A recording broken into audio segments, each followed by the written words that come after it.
Valar Morghulis. What if Ned told Catelyn the truth about Jon?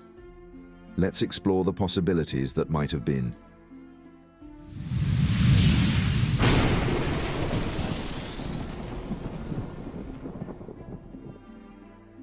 Winterfell, late 297 AC. Just months before King Robert's royal procession is due to arrive in the north, the ancestral seat of House Stark rests beneath a pale, wintry moon. Inside the solar adjoining their bedchamber, Eddard Stark paces, hands clasped behind his back. The air smells faintly of old parchment and beeswax candles. Catelyn Stark, seated on a wooden chair near the hearth, watches her lord husband's troubled face. Ned, you've barely spoken all evening. Is something amiss? Cat, there is a truth I've carried too long. It weighs on my heart every day. I have been unjust to you, and to another who dwells beneath this roof. Catelyn stiffens. Ever since they wed, a shadow followed their marriage. Jon Snow, believed by all to be Ned's bastard, a living reminder of some unknown liaison. Catelyn can feel her chest tighten. She recalls years of resentment, the silent pain of his presence. This concerns Jon, does it not? He is not my son by any woman, not a Shara Dane, nor any camp follower. His mother was Lyanna, my sister, who died in my arms. His father was Rhaegar Targaryen. The words land like a hammer blow. Catelyn's immediate reaction is disbelief, her eyebrows knitting tight. Rhaegar Targaryen? Lyanna Stark? Gods, Ned, what are you saying? Ned's voice trembles softly as he explains the events at the Tower of Joy after Robert's rebellion. Lyanna's whispered plea, her labor and death, and his solemn oath to protect the babe, the last Targaryen of Rhaegar's line, born in love, not rape, as the realm believed.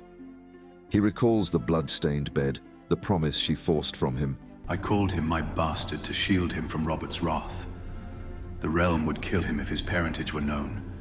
I kept this from you to keep you safe as well. But I have seen your anguish, Cat. Your coldness toward Jon, who bears no blame. He is family. He is my sister's child, your nephew by marriage. He belongs here in Winterfell, as a Stark, and more. Catelyn's hands grip the arms of her chair. Confusion wars with anger and relief. She had always believed Ned fathered Jon outside their marriage. Now the truth is stranger, yet purer. Her pride bristles. Ned hid this for 15 years. Jon is nearly a man grown now. But as the anger ebbs, a calm realization emerges. Jon is not a threat to her children's inheritance in the way a bastard might be. He is kin, born of Ned's beloved sister, making him no less than blood of her blood. I do not know what to feel. You kept this secret for so long. You let me hate him, Ned. You let me believe he was your shame. Ned's shoulders sag. I know. I beg forgiveness. I could not risk anyone learning the truth. Rhaegar's son would be a threat to King Robert and the Lannisters. For Jon's life, I carried this burden. But I can bear it alone no longer. Silence stretches. In the corridor, a distant sound of boots on stone. Catelyn thinks of Jon, his earnest demeanor, quiet loyalty, how he mirrors Ned's sense of honor, how cruelly she treated him. No kind word, no maternal warmth. Guilt knots her stomach. If he is Lyanna's boy, then he is Stark blood through and through. A Targaryen on his father's side, but he shows no signs of madness. Ned, does he know? Ned shakes his head. No, and he must not. Not yet. The realm is not safe for a Targaryen prince. But I trust you, Cat. He deserves a mother's care, not suspicion. We must keep this secret between us, at least until the time is right. Catelyn presses a hand to her heart. Her mind drifts to their children, Robb, Sansa, Arya, Bran, Rickon, and how Jon could find a true place among them. A seed of sympathy blossoms within her. I will try, Ned. I will treat him as I would my sister's child. He is family. I swear it. Ned's relief is palpable, tears glistening unshed in his eyes. Days later, in the courtyard of Winterfell, Jon Snow, practicing archery with Robb and Theon, loses an arrow that finds its mark. Catelyn watches from the gallery. Before, she would have turned away, dismissing him as a blemish on her family's honor. Now, she observes him carefully. He has Lyanna's grey eyes and earnest determination. Standing beside Robb, he is of a height, both nearing manhood's threshold. She approaches, and Jon lowers his bow, surprised by her presence. My lady. It's the same formal greeting he always uses. The distance he keeps is palpable. Catelyn summons her courage. Jon, you've grown skilled. Your father would be pleased. Jon blinks, uncertain. Kind words from her are rare. He dips his head, puzzled but not ungrateful. Thank you, my lady. Robb catches the exchange from a few paces away, curious about the softening in his mother's tone. Theon merely shrugs, uninterested. Catelyn turns to leave, her heart heavy with remorse and resolve. She will do better. She must. Shortly before King Robert's arrival, 298 AC, Ned and Catelyn sit behind closed doors, whispering. Robert Baratheon rides north with a great retinue. The king's arrival sets Ned on edge. If Robert suspects anything, Jon's life will be at risk. We will be cautious. Jon has known only that he is your bastard son. Let him continue to believe that. I will be kinder, but not so openly as to raise suspicion. Robert must see nothing amiss. Ned nods. He's proud of Catelyn's strength. Already he feels less alone. The secret remains within these walls. Only one other knows. Howland Reed, who stood with me at the Tower of Joy. He will never betray us. We must not only protect Jon's life, but shape him into a man who can survive these dangerous times. The Targaryen name still draws daggers. Yes, he must be a Stark in all but name until a day comes when revealing the truth can save us, not damn us. Before we move on, I'd like to ask you a small favor. If you like this content, please take a second to like this video and subscribe to the channel. Over 94% of you watch the videos without subscribing. Imagine what we could accomplish if everyone subscribed. It costs you nothing, but it makes a huge difference to us. So, is it done? Great. Thank you so much. King Robert's visit to Winterfell. The feast in the Great Hall is grand. Robert Baratheon laughs and drinks, slapping Ned's shoulder. Cersei Lannister watches from her seat like a coiled snake. Joffrey smirks, and Sansa dreams of royal courts. Arya hurls peas at Bran when no one's looking, and Robb and Jon sit at the lower table with Theon and the younger men. Catelyn, elegant and composed, maintains a watchful eye. Robert toasts the memory of Lyanna, sadness flickering through his drunken joviality. Ned's face remains solemn. Catelyn wonders if Robert had known the truth about Jon. Would he have killed the boy? She shivers, pushing the thought away. Come south with me, Eddard. Be my hand. We'll rule together as we once fought together. This offer sets the known tale into motion. Ned will journey south, leaving Winterfell in Robb's hands. But now the difference. Jon will not feel unwanted and rush to join the Night's Watch. He will remain, thanks to Catelyn's quiet change of heart. After Robert's departure with Ned, some weeks later, Catelyn stands atop the walls of Winterfell. She has bid her husband farewell as he took the King's Road south.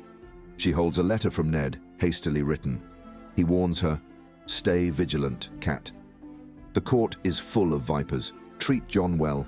If the worst comes to pass, he may be our hope." Catelyn contemplates these words. Ned must have learned something in King's Landing that unsettles him. She prays to the gods for his safety.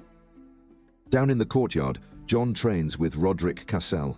He is swift, his blade ringing against steel.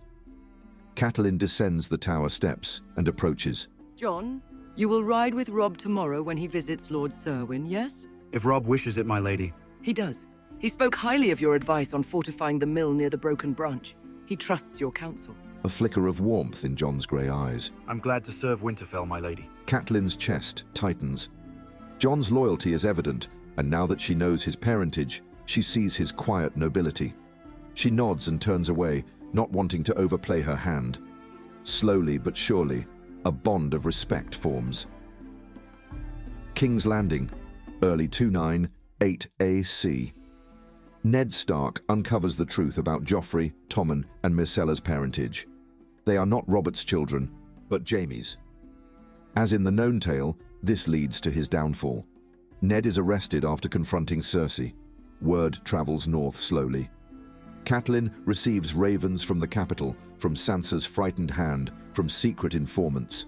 Jon stands near Catelyn as she reads the grim words by candlelight, anger and fear contorting her features.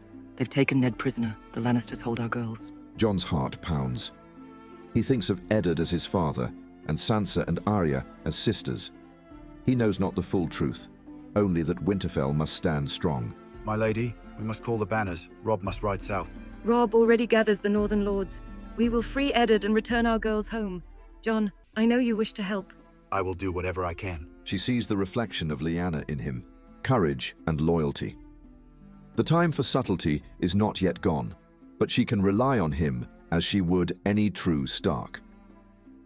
The northern host in the Riverlands, late 298 AC. Robb marches south with a great host. Catelyn goes to negotiate with Lord Walder Frey at the Twins. Jon, trusted more now, accompanies her alongside Robb's bannermen. Unbeknownst to all, the Targaryen blood Jon carries lies dormant, known only to Ned, Catelyn, and Howland Reed. But this hidden truth subtly shifts dynamics. Catelyn's attitude reassures Robb, who relies on Jon's counsel. At the Twins, Walder Frey proves difficult. He demands marriages and concessions. Yet, without the scorn Catelyn once harbored, negotiations proceed more smoothly.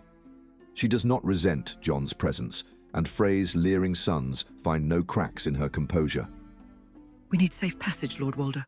My son's cause is just... He fights to free his father and avenge wrongs done by the Lannisters. Aid us, and House Stark will remember.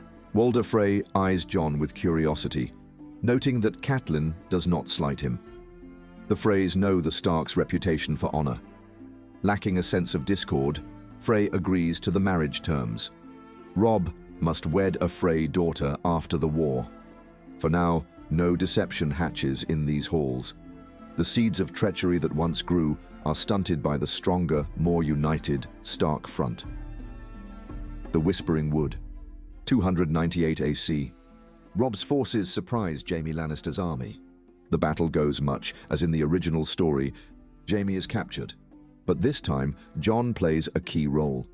He rides with the flank that encircles the Lannister outriders. His valor and clear-headedness earn him praise. After the battle, in a quiet tent, Catelyn stands with Robb and a captured Jaime Lannister bound in chains. Jon enters, wary but calm. We have the Kingslayer, Mother. Perhaps now the Lannisters will bargain for father's life and our sister's. Catelyn eyes Jaime, who smirks despite his bonds. Before, she may have been quicker to consider trading Jaime out of desperation. Now, with Jon's stable presence and Robb's growing confidence, she is less rash.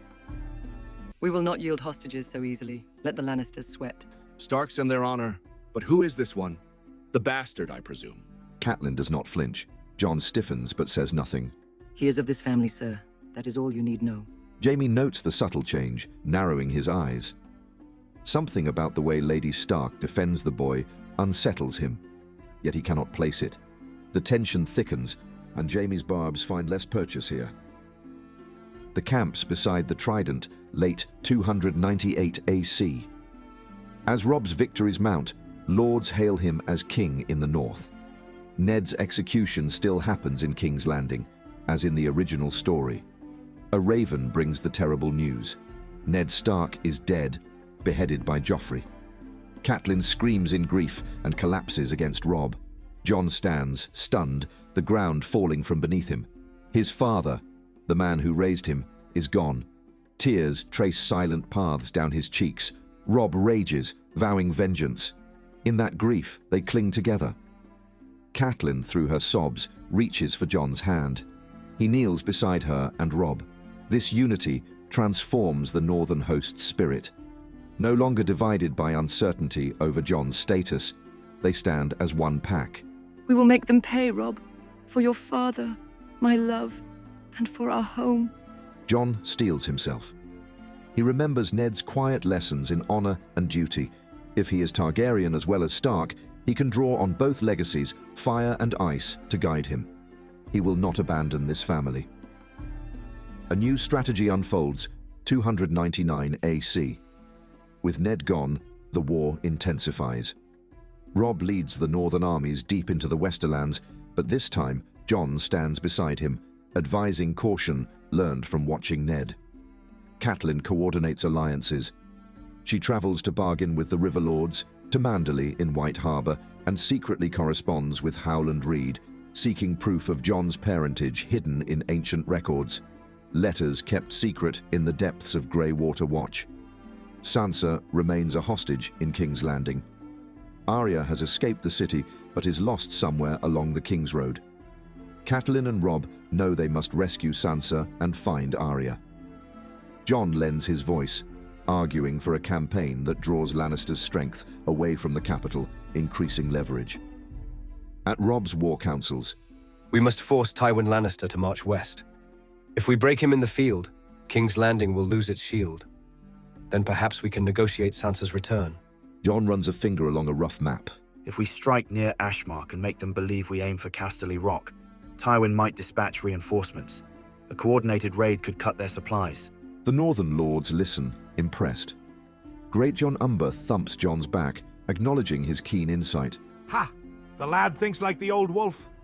That's a good Stark brain in that skull, no mistake. Jon takes the praise quietly, determined to honor Ned's memory. No Red Wedding this time, 299 AC.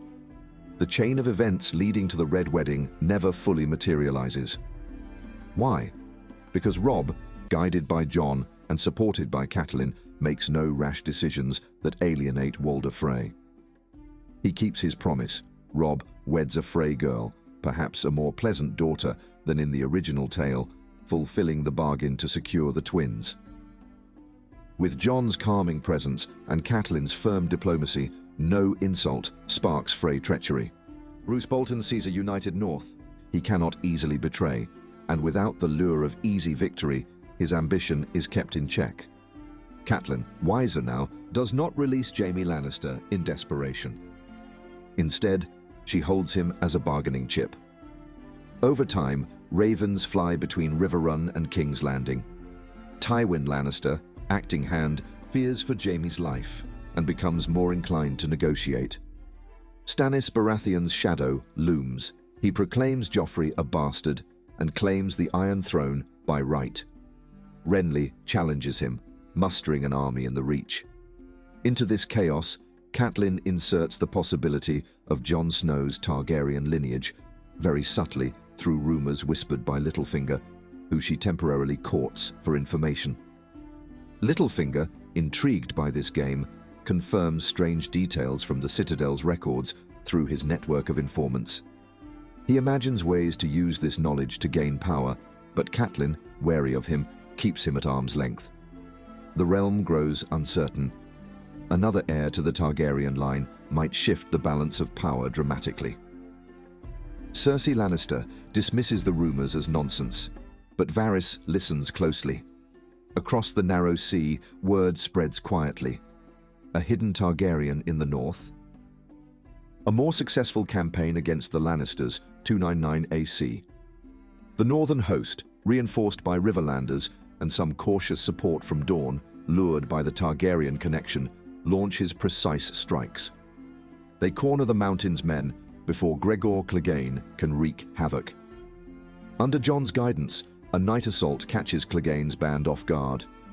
In the skirmish, Jon faces the mountain himself. Not in a prolonged duel, the mountain is too monstrous, but Jon's careful tactics lead to a volley of arrows that bring down the giant. The mountain falls to northern steel and cunning, eliminating one of Tywin's most feared captains. As Robb's forces consolidated their victories, they ensured that key strategic locations like Moat Cailin remained firmly under Stark control. The Ironborn, distracted by their own campaigns in the Iron Islands, and lacking sufficient support from other southern factions, made no move to challenge Stark dominance in the region. With the mountain gone, the riverlands are spared his atrocities. Local lords, once hesitant, flock to Robb's banner. The North's cause seems blessed by fate. Catelyn corresponds with Renly Baratheon, who courts alliances with the North. She hints that if the Iron Throne's legitimacy is questioned, perhaps a known Targaryen heir could unify the realm against the Lannisters. Renly is intrigued, though uncertain. Stannis, grim and unbending, watches from Dragonstone, unsettled by whispers of a lost Targaryen scion. Growing tensions and identity crises, 300 AC. As the war grinds on, Jon struggles privately. He always thought himself a Stark bastard, less than his true-born siblings. Now he knows there's more to him, though he does not know the full truth yet, only that Lady Catelyn treats him better, defends him, respects him. He suspects some hidden reason for her change of heart. Late one evening, by the weirwood tree at Riverlands Godswood, Jon stands alone. Catelyn finds him there, drawn by candlelight. My lady, I know you've changed toward me. I do not know why. I am grateful, but confused.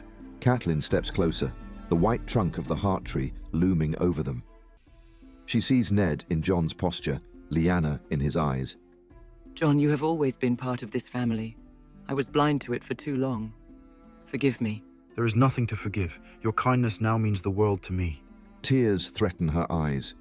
She imagines telling him everything, Rhaegar, Lyanna, the secret that could cost him his life if revealed too soon. But Ned's ghostly voice echoes. Not yet. We stand on the brink of great change, Jon. Your place is with us, always. He bows his head, comforted yet uncertain. Shifting allegiances and a more stable Northern alliance, 300 AC.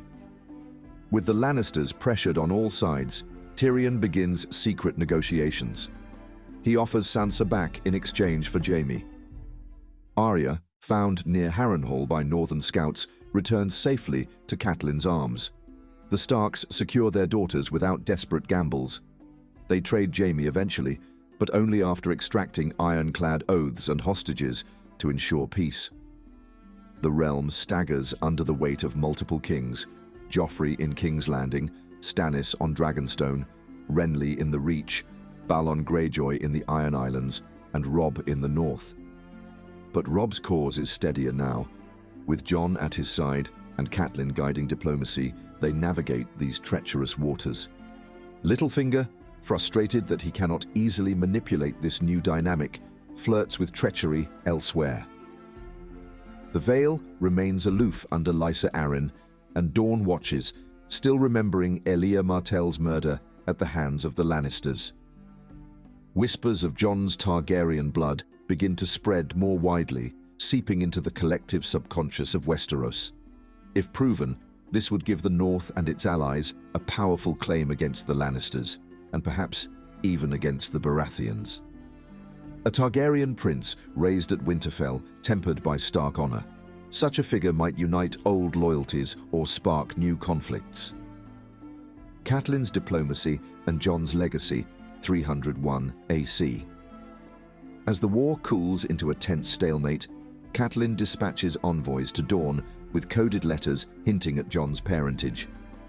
She convinces the Martells that avenging Elia and her children might come through supporting a Targaryen restoration, if that Targaryen is tempered by Northern honor. Doran Martell, ever cautious, sends discreet responses. He is interested, but needs proof. Howland Reed's promised evidence, Lyanna's letter sealed in House Reed's vaults, attesting to her marriage to Rhaegar, could be pivotal. Catelyn arranges a secret meeting with Howland Reed at Moat Cailin. Jon accompanies her, unaware of the true purpose. Late at night, in a hidden chamber beneath the mossy halls of Moat Cailin, Catelyn and Howland Reed speak in hushed tones. Jon waits outside. Howland, Ned trusted you above all. Do you have it? Howland Reed, diminutive but wise, produces a small chest. Inside lies a letter sealed with the old Stark sigil, Lyanna's words, naming Rhaegar her husband and Jon, their true-born son, recognized by witnesses at the Tower of Joy. This could shake the realm to its foundation, my lady. Are you sure? Catelyn thinks of the years of conflict, the cruelty of the Lannisters, the instability tearing Westeros apart. A just claimant with Stark values could restore balance. But would revealing Jon's identity now bring peace or more war? I will hold it close. For now, only Doran Martell may see a copy, to ensure he knows we speak truth. Howland nods. They step outside, where Jon waits, curious but patient. A changing world and the conclusion, 302 AC. Over time, Robb and his allies force the Lannisters to accept terms.